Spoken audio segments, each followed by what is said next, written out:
Well, Gilly is the World Wildlife Fund's Director of Conservation in Australia and joins us now from Sydney. Describe the extent of the problem for us, please.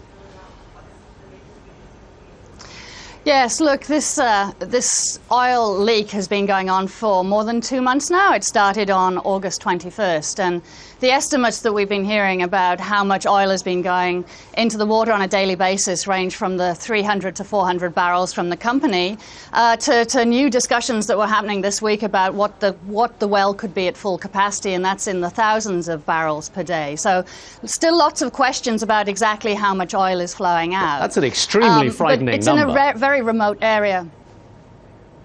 Oh, look, absolutely. I mean, and as you can see from the satellite images, this is a slick that's visible from space and has been visible from space now for 2 months.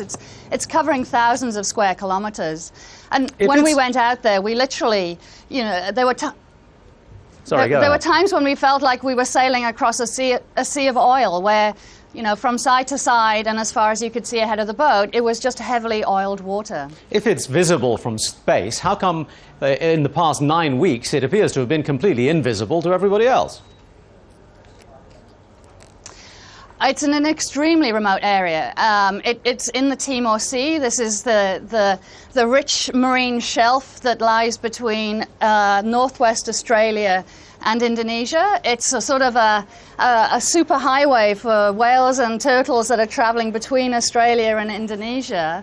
But there's virtually little known about it in terms of its biology. So when this leak happened and it started, we wanted to get out there and see for ourselves, is this place a desert or is it an oasis? And we found an absolute rich area that was teeming with marine wildlife. Well, with this amount of oil pouring in there, surely the prognosis can't be particularly good.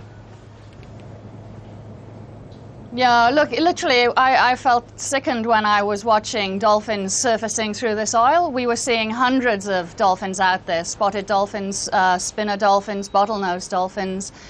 We were seeing hundreds of seabirds, terns, shearwaters, and my sense was that we just saw a snapshot of the creatures that are out there. So if you start thinking about the overall area of the spill, the length of time the oil has been flowing out, you're talking about a huge impact that may well manifest itself as effects on these populations for many years to come. Well, who is responsible for this? Can anyone be held accountable? And aside from that, can anything be done to actually clean it up?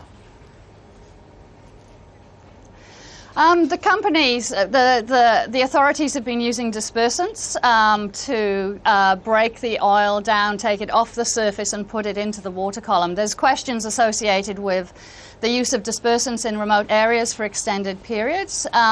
They have been collecting some of the oil in booms, but as you can see from the photographs, the slick is enormous. And really, with that much oil out there, we basically have to wait and let the oil weather so that the light fractions leave, and then hope that over time that you see the breakdown of what's left, the residues, the sort of the harder waxy material.